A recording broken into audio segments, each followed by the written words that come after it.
Hello and welcome to Sex, Psychics and Psychedelics, Discovering Inner Liberation. My name is Bananajane Garnet. I'm a licensed psychotherapist, a lover of freedom and a relentless explorer of the mind. Please come join me on my journey in hot pursuit of inner illumination and liberation. For more about me, you can find me at the Bananajane on Instagram. Now let's dive in. It's hard to describe my next guest beyond saying that she is a wonderful psychic and a wonderful person. I'm crazy about Megan. I've been speaking to her for a few years on and off, and she feels like a friend. She feels like a family member. She feels like a sound, trustworthy advisor. She's always ready to laugh. As you're probably gathering, I'm a huge fan of Megan's, and it took me a while to actually corral her and get her on this podcast. And I went through this phase of thinking, oh, well, I'll just have to accept the fact that I can't have Megan on my psychic section of my podcast. And I was quite sad about it, actually, because Megan kind of introduced me to the world of psychics and has always been very encouraging of my own journey as a little psychic duckling. And yeah, I'm just super happy to have her here today and to share her with you. Let's begin. Darling, I was just thinking about the first time I met you. I don't know if you remember. I think I do. I think it was about 6 or 7 years ago, and it was at a bachelorette party. Yes. Like a day long in Venice. And I remember the woman who went before me, because everyone was taking quick turns with you, came down the stairs in a state of shell shock. And I asked, like, what happened? And my friend was like, oh, Megan identified her toxic relationship and told her all this truth and she can't handle it. And so I was a bit scared. And then I went in and you told me that I was also in a toxic relationship, and you gave me this image that I never forgot. It was a really weird image. And you said, it's a bit like trying to tip over a Coca-Cola machine. And I was like, what? I'd never tried to tip over a Coca-Cola machine before. But in some way, it was a kind of perfect image because you were nailing how heavy it was and how difficult it was to actually end this relationship. Yeah. And I took your advice and I eventually knocked over a Coke machine for the first time in my life. Amazing. Amazing. I love that. I do remember that party really well. Some of them stand out in your mind when you do so many, you know? What do you remember? I loved the women.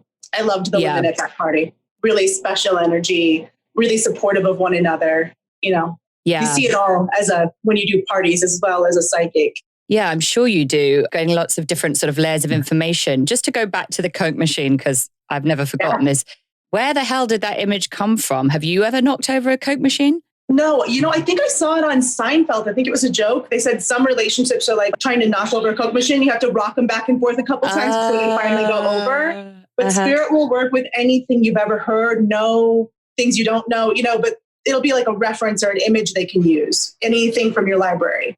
That's why we always have to be reading and learning new stuff. So we have more tools to be shown. Oh, that's interesting. So for you, it's they're kind of flagging an existing image or reference in your library. They're not giving you a new one. Well, sometimes it's new and I have to ask what it means.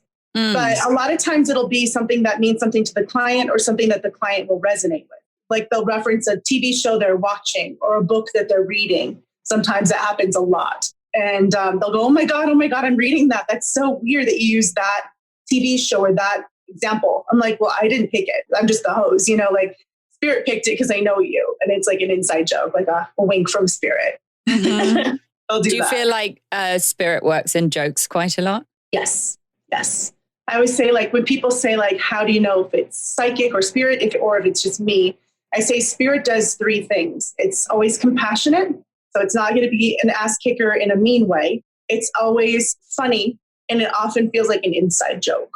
Oh, that's interesting. An inside joke for your client. Right, for the client.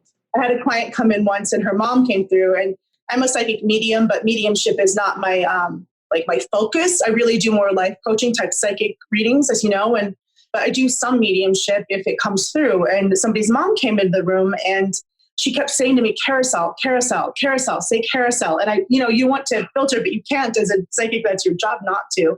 And I said, she wants me to say carousel. She's saying it over and over. And the girl burst into tears because that was their favorite movie together.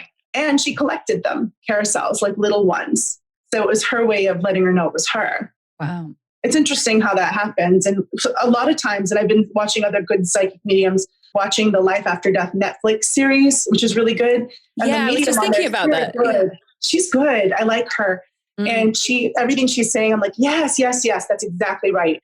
Sometimes she just doesn't even know what it means, but it means something to the sitter, or the person you're reading for.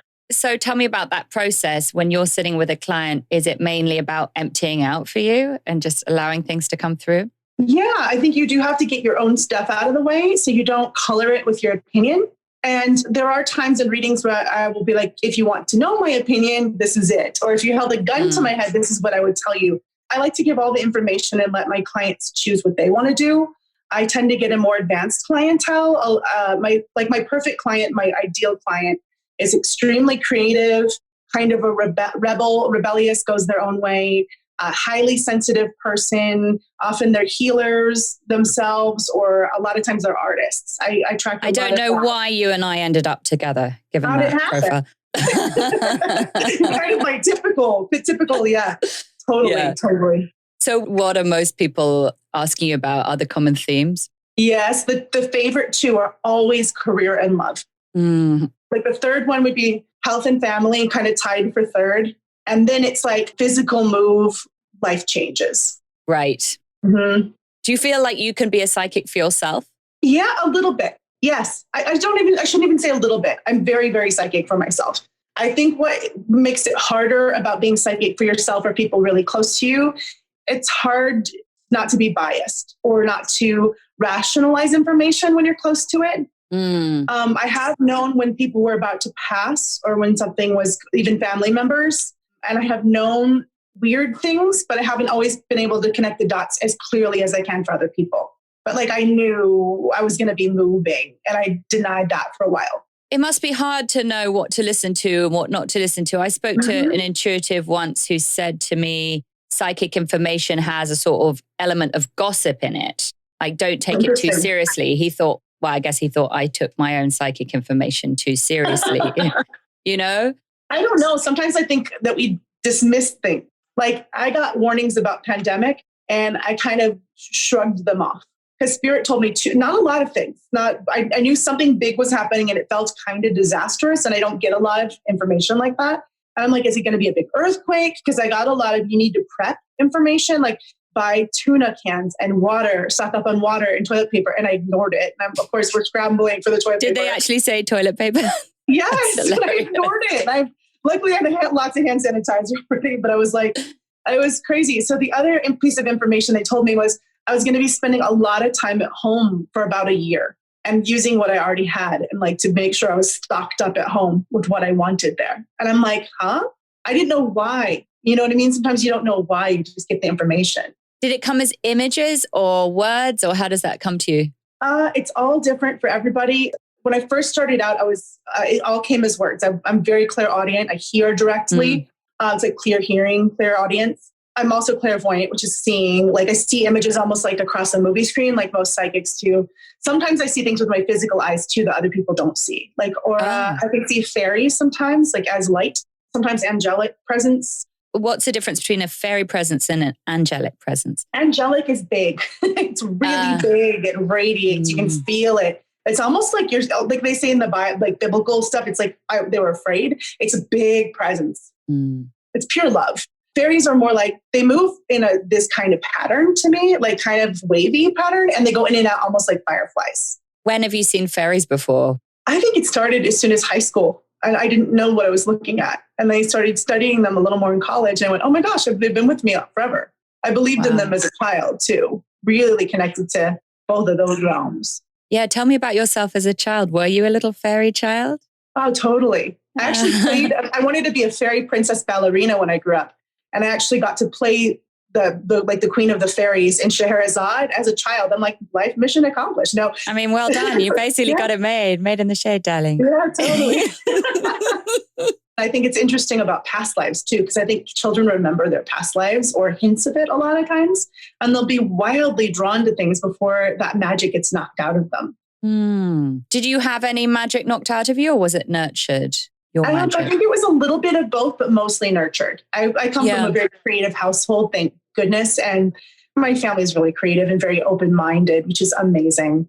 I do think they're very logical too. So some of it was like, when I first started this professionally, they're like, my dad said, well, there's a sucker born every minute. And he was like, you're a charlatan, you know? And like now they're like, hey, where's my glasses? Oh no. Because I've proven my accuracy over the years. And like, well, maybe people are just gifted. Some people because I came up in a religious household, but it was very Protestant, loosey-goosey, rainbows and butterflies and lesbian pastors. Like it was totally open-minded and nice. Lovely.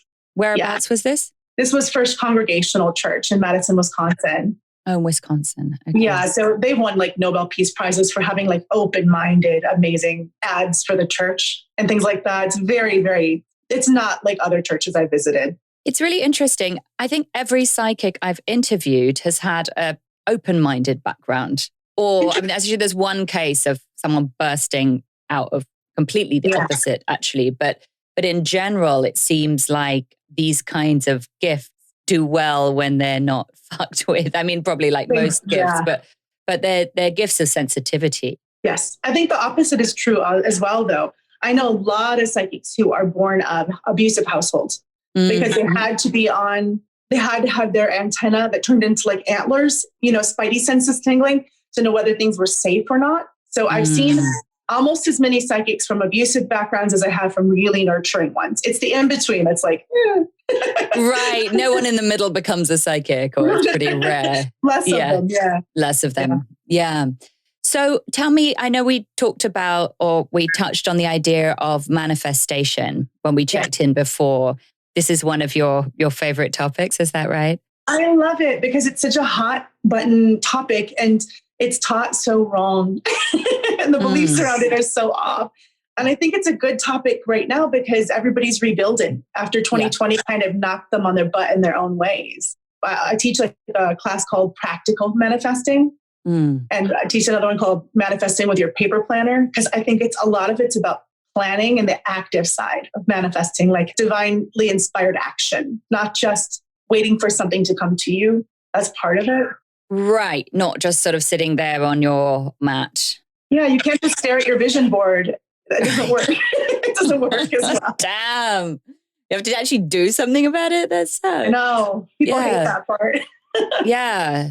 Okay. So can we even just talk about the word manifesting? Because I love the idea of creating anew and transformation. Yeah. That's what I live for. At the same time, there's something sometimes in the spirit of manifestation that feels a little bit like a masculine override. Like we're going to just make shit happen. Yes. As opposed to being in kind of play with it. I love that, Jane. You nailed it. Yes. The way I teach it is you have to have a balance of the feminine and masculine. We all have both in us. Like it's a balance, and the feminine is like the holding of the space for something to happen and the believing in the magic of it and being open and available for it actually to come to you and actually receive it, being able to receive it when it does show up. The masculine side is the active principle, I would say, is like the making the phone calls, doing the action side. Without the feminine side, you don't dare to dream and it's like you're not motivated or you're just pushing and you don't know why or what or why it's aligned for you. And without the masculine side, it's too passive. It's like you're just staring at your vision board and meditating. But you're not doing anything to help the alignment process along in the physical. With manifesting, should you come up with a vision and hash it out in detail? Yes and no. I think it's good to have a vision that it's really about the emotional connection to your vision. I've had a lot of clients tell me I don't like vision boarding because I stare at it and feel like I'll never get there. And I tell people like, there's no right or wrong way to vision board. It's what works for you. So I like doing them quarterly. Like every 3 months is about the time I'm on a new cycle of energy. Sometimes a little bit longer. Like I have one that's still kind of pending, still going from last year. I didn't even make one for New Year's this year because I'm like, nope, this one's still going. But the images will be something that I feel like can be next and easy to manifest most of the time. I have fun stories about vision boards too that have come about in very strange ways. But I look at them and I'm excited and happy. And they don't have to be images of like a brand new Lexus. They can be like images of like, I've had like champagne on my vision board. I've had like seafood. I've had like fish tacos on my vision board because I wanted to cook more seafood. And then like when you accomplish those little things, you believe the bigger things are possible too. I see. I wouldn't have thought about putting like food on a vision board. That's interesting. So you're building up a whole, like the look of a life that you want to be living. Yes, it's like a lookbook for your next chapter of your life, the way I look at it. And like, I'll have like pictures of people laughing and cooking with friends around the table. And I had a really funny one. I had one that said unlocks a suite on an old vision board, like SUITE, like a hotel room suite. My cousin came through Hollywood and wanted to know where to stay. And I said, you should check out Mama's Shelter because there's not a lot of in the middle of Hollywood great places with rooftops. She wanted a rooftop bar. I'm like, that's very it and now. And it was coming through, but there was bad weather on the way and she couldn't make it all the way, but her company paid for the suite. And she said, hey, do you just want to take the hotel suite for the night? And I was just starting to date my now fiance at the time. And it was our first staycation. I'm like, yeah, I'll take it. So it was like, wow, that happened like for free at a free hotel suite. Weird things have come about that have been on the vision board. And sometimes it's not always coming in the way you think it will, but it's kind of magical how things do come about. It kind of blows my mind. So is that law of attraction? It's law of attraction. And I always tell people, I believe in law of attraction, but it's not the only law happening. So people get really annoyed. And I'm like, there's also divine timing. There's the law of karma. There's free will of other people. There's like a lot going on. It's not just law of attraction and that's it. And I think that's how it's taught, most of the time. Yeah. And how much should we be holding on to what we want? Right. And I think it's fine to have that there, but things will shift and change over time as well. And what we want changes. That's why I do mine for short periods of time, because I usually don't change my mind within 90 days. Right. And I also think there's something about holding on to what you want so tight that you miss what's actually there. Yeah, absolutely. Or holding on to you're missing what's meant for you. That's another gift coming in, an unexpected one. And how the hell do you know what's meant for you? I mean, is that just a feeling of resonance? Or I think you know it when it happens to you. You'll know it because you'll feel it. You'll feel aligned with something. You'll feel like, oh, this is it. You'll feel good. It just feels, this is so right. And I'm excited about it. Yeah. Yes. I feel really, really great with this. It's like how you know when you've met the one. It's that kind of energy. You just feel comfortable and happy and it's easy, Right. It makes itself known. It doesn't go away. It feels like the relationships that you ask about, that you're wondering about. I always think if you take a guy to a psychic, it's probably not going to be a great relationship anyway. I get a lot of couples in too who have great relationships and really they both leave feeling. I don't do this a lot, but every once in a while I'll do a couples reading. Almost like a couples counseling, but with a psychic, like a psychic session. Oh, that's interesting. And they're like, they all feel leaving so validated about what they were upset about, but also being seen and figuring out how to fix it, like what they both need to do.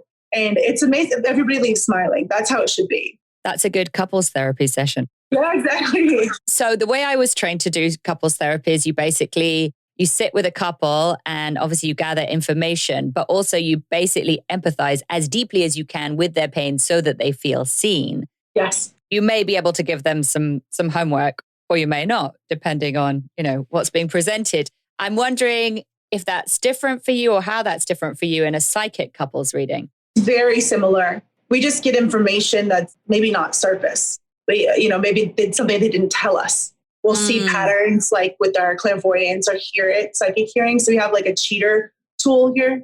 I was just thinking about that. Like, how do you deal with cheating if you see it? I mean, sometimes I feel that as well as a therapist. I'm like, you're very intuitive though, Jane. Right. a lot of therapists are very intuitive. Yeah. I think just sitting with people and talking, that's something that you naturally kind of grow. I think some people pick up on energies. They're naturally very gifted. I think my parents are both very gifted. How long have you been being a psychic, or when did you start training to be a psychic? Oh, good question. I started learning the cards like tarot at 14. My mom's friend, Marilyn, always read for us on New Year's. It was like she used a cheat sheet and everything, but she was amazing. And I'm like, how do these cards know what's going on in my life? And I started studying them at 14, like self-taught. So I've been reading for a really, really long time. And then later on in college, I was like the go-to girl for readings. Like everybody in the dorms came, my sorority, all the theater departments, like, oh, I need a reading help. So I got known for that. I really developed my psychic abilities around that time. I started getting information that wasn't in the cards. It was like really specific hits. And I'm like, whoa, where'd that come from? Like, oh, is he your ex-person? I said, he's your ex-boyfriend in your herpetology class. And she goes, I did not tell you that. Like, how do you know that? And later on, I studied under really great mediums, one in particular who was just amazing in LA, and sat in circle with her. I tell people, like, if you have mediumship or real psychic abilities, sit in circle, like a closed circle with real mediums or real psychics or people developing, and have it be verifiable information that someone can connect to in the circle. It all feels so positive to me. What's the hardest part for you of being a psychic? The hardest part is people who do not see how they have a part in their future, and they want to blame you for things not happening on a particular time frame, but it's their attitude. Like there's always a couple crazy people on Yelp or whatever, and you go read the reviews and they're just terrorizing every small business everywhere. And it's like, that's why you're not getting the results that you want in life. It's not, no psychic can tell you how, you know what I mean? They can tell what's possible. But like, if you show up and are an a-hole, you're going to get bad results, you know what I mean? Or if you keep showing up in relationship and not healing why you're attracting narcissists, you're going to keep doing it. There's a personal responsibility that people, they want the magic and they want it instantly. They don't want to do the work. And that's the hardest part. It's hard to watch people suffer. I think you're right. I think in general, there's an attraction to psychics that's about sort of passively receiving hopeful news. Yeah. And that's okay too. But, yeah. But it takes two to tango, for sure. What I'm attracted to is really the healing. It's the combination of the healing, but also looking further into the field of possibility, which isn't always what the therapist typically does. Right. So it's sort of therapy plus a bit of showbiz. Yeah, totally. And I think it's cool when people can hold space for you, or hold a vision for you that's bigger than what you can hold for yourself. Or if you're really struggling at the time, like my YouTube channel, which I never do anymore, was The Intuitive Actress, because I am an intuitive actress. I'm also an actress. And when I have called, there's an amazing psychic I speak to as well, who's all the way in Wales. We just connected. I'm friends with a lot of the top world psychics because we like each other, because we get each other. And she held space for me in my acting career and tells me what's coming up. And I mean, she predicted my future husband that I'm engaged to now. She said there'd be a man in Los Angeles who was also British. I was talking to a different British guy at the time. And she's like, he's had his eye on you and he's shy and he'll eventually approach you. And all of this happened. All of it happened shortly after I got back from London. And he was watching the trip going, no, it's not him. It's not any other guy over there. It's me. It's me. Me going to England because I felt drawn there was what got him to reach out to me. And I had a vision board that was just for love. And I put it up in my love bagua of the feng shui or whatever. And it had a lot of British stuff on it. Like, all you need is love. And like, then I attracted this Brit, and I laugh about it now. I'm like, I didn't even realize subconsciously what I was doing. I like British people, clearly. I like that. I like that you're feeling the Brits. That's amazing. But they have to be the wild Brits, not the stuffy Brits. Yeah, I agree. I like the wild Brits too. Sometimes you get both in one package. You get stuffy and wild. But then usually alcohol's involved. But so back to envisioning and when it comes to love, I don't know about this, because part of me feels like the best thing to do when it comes to, certainly when it comes to love, is just to let go completely, not to be focusing. And I don't know what to say to my clients when they come to me with that question and they're like, what do I do? What's wrong with me? I'm like, I kind of just want to click my fingers and change the subject and go you're fine. Don't worry about it. It's just as you said, it's kind of divine timing. We don't have mastery over it. But it's like saying, don't think of pink elephants. That's all they're going to think about. It's so frustrating as a practitioner. I totally feel you, Jane. I think it's a combination of being extremely clear about what you want, like what kind of relationship you want, and being open, very open to surprises as well. And being very open to what's meant. Like I said, what's meant or what's aligned or what's the best for you. It may not always be what you're attracted to initially. You know what I mean? Like, it could be coming in as a surprise. They could be a little older or younger, or, different hair than you imagined or something like that, or different culture. But you have to be open-minded enough to let spirit bring you what's a gift for you in relationship. But I also think it's really good to be super clear about what you're wanting and what you're attracting. Sometimes we're attracting our lesson and not what we're wanting. You know, like when people make the list, I've heard it going too far. Like, I think it's good to make a list of like the qualities that you must have, the ones that are nice to have, and like deal breakers as well, separate sheet of paper. So you can be clear, but don't get into what I call Chandler binging somebody, which is like the checklist is more important than the actual soul in front of you or getting to know somebody and how their energy feels. You don't want to like, oh, they have a weird laugh and then they're dead to me. Like, it's just too harsh and you can overdo it on the list. I had a friend who was like he's going to be marrying us. So he was interviewing us and he's like, for vows, my friend has this like 14-page manifesto and he manifested this love into his life that's perfect for him. I'm like, yeah, okay. I'm like, that's going to go ahead and block you from anybody. Cause that's just, I'm like, that was a fluke. Lucky friend, but like, that's crazy. The 14 pages of what they must be. Yeah. So funny. I'm just thinking about a moment at Burning Man when a guy, very handsome guy actually, approached me and he said, I think you might fit all these items on my list. And he read out 50 fucking items from a manifestation workshop that he'd just done. And I didn't know what to think. But, you know, then it also got really granular. It was like, it's so unromantic. And it was all this like must love anal sex and stuff. I was like, whoa. Okay. Like, this isn't really a conversation. This is more like an ultimatum. Yes. It's not romantic when you have the checklist like that. People, especially for women, but in general, yuck. Like, I get the exercise of doing a checklist, but maybe don't share it. You don't share it and you do this. Yeah. Kind of put it in a corner and forget about it. I see. So you get really when clear you feel like you're and then slipping, you let go. or when you feel like you've met someone amazing, go and just do a little quick check and don't get obsessed about it. You know what I mean, Jane? I know you do. I do know what you mean. And I think it's a hard time for relationships because I think so much is changing, you know, so much is up in the air in terms of where we're going, who we are. We've never had so many options. Are you looking to cultivate your acting as much as your psychic, or what's the balance between the two sides of your... I would say psychic has always been like a passion, the energy world. It connects to everything, including acting.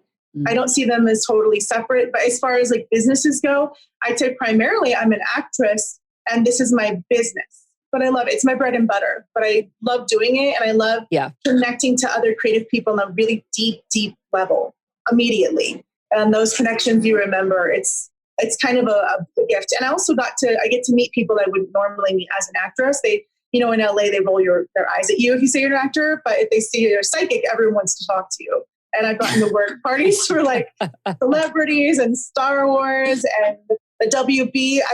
We joke I'm the WB psychic. I've worked so many parties for them. So many, you know, big film companies, magazines, things like that, fashion parties. And I've got to see collections before they were out. They've given me the swag that was out. It's been really fun. I've gotten to connect with amazing, amazing people. I feel like if I had the superpowers that you have, I would want to be talking about them all the time. And I imagine you have to learn to sort of hold back a bit. I have a weird thing about it. When spirit tells you to say something, it's okay. I don't like the cold approach. Come tell somebody something really deep. They may not be ready for it. I don't think it's right. I have ethics around that. Also, it's my job. So I need to turn it off and have normal people time for my own sanity and groundedness. But there are times like my husband to be is also a top psychic. We both are. It's weird how we're both psychic actors and found each other. And we've had times where we both have been sent to help someone, but it's like somewhere really weird, like world market checkout person. And there was no line behind us. Wait. I don't understand. You were both sent to help a world We were market like there checkout buying person? hot chocolate. And like sometimes we're being sent by spirit specifically to talk to someone. And we don't usually like give a ton. He's worse than I am, but we don't usually give a ton of psychic information to strangers. But this time he's like, I'm so sorry. I'm psychic. So we're meant to tell you this. He's like, you're a musician. You're meant to not give up, blah, blah, blah. And I'm like I was telling him, and you play this and you want this. And then I see you playing on a late night show and opening for these things. And we're meant to tell you, don't give up. Cause he was about to switch majors or do something else. And we're like, no, you're meant to be a musician. And we're supposed to tell you not to switch gears yet. You're just about to hit. I mean, you must have made that world market guy's day. or It was not even really just great. day. That must have been a really sort of amazing moment. Do you have people come back to you going like, you said? Oh, all the time. Usually it's good though. Usually it's a confirmation. I've had some weird ones too. I had a client say they listened to an old reading and I told her, you're going to be working with animals that look like zebras, but they're not zebras. And she's like, I listened to an old reading on my way here. She's like, holy shit, that's what I do at the zoo now. I work with these stripy animals. And I don't even know what I'm saying half the time. And they come back and like, I said that? What? Because I'm not a trance psychic. I do remember a lot of what I say, but I read for so many people. I'm like, I said that? What? Yeah. It's amazing. I just remembered actually, I think it was in our first reading that you said, I see you doing, you said something like, I think it's EMDR. And I didn't even know what it was. And actually I thought it sounded a bit boring. Right. And now I'm trained in EMDR and I'm like, this stuff is fucking genius, So that's pretty amazing that you get these hits. And I guess it seems to me the hardest thing to figure out, and maybe it's because it's not written in stone, is timelines. I hate doing timelines. Yeah. Spirit will give me timelines when people are meant to have them, but it's tricky. Like I've told someone, I described a guy and told her August, and it was August of the next year, not August of that year. Sometimes I nail it. Sometimes I get the initials of their future husband. And sometimes I'm like, don't pay attention to the tiny details. Pay attention to the big picture. It's more important than hair color or initials or something like that. Yeah, I'm glad you mentioned that because I was actually just talking to a friend and she was saying, and I feel like this is a rather familiar conversation in LA of like, oh, I don't know whether to keep on seeing psychics, this sort of thing of like, is it a guilty pleasure or is it helping me? And she said, I've been hanging on in this relationship because this psychic said that he's my guy. And I realize I keep sort of forgiving things that maybe I shouldn't forgive or not leaving when maybe I should leave because I've been given this kind of statement from a stranger. What do you think about that? I think you can't put too much weight in what anybody tells you when your gut's telling you something else, including psychics. And there are real psychics and fake ones. And unfortunately, there are a lot more bad ones than good ones. Psychics get a bad rap, and the real ones are the most compassionate, funny, gifted, amazing people I know. But there are so many charlatans, like I said. That's why there has to be integrity and a lot of confirmation. Right. I do think there's quite a lot of that, definitely in LA, like the candles and the crystals and the tarot. It's sort of the look of it as much as anything else. I mean, I'm guilty. The great part about it is it's so normal, and I didn't get treated like a crazy person there. But that's the problem with it is people don't take it as seriously of a practice or get the right credentials before practicing professionally. Yeah. Yeah. No, I agree. And I respect your training, and I've always felt that about you. I think it's also your nature. You've got a kind of an earthiness, which really helps. Oh, thanks, Jane. That's so lovely to hear. I'm so fire and air in my chart, so I try to keep it grounded. Mm-hmm. Well, there's something, at least maybe compared to me, I feel like you have a kind of pragmatic approach, which really I love. That's why I attract creatives, because I've had to cultivate that because I'm more like you. I am more like somebody nail me down because I am very ethereal and very fiery and very creative. So I've had to become more type A and more grounded and more practical because I had to train myself too. Megan, I know you've got a back-to-back day, so I'm going to release you. It was even though I don't want to. Talking to you. All right. Thank you so much, Jane. Lots of love, darling. Much love. Bye-bye. Bye.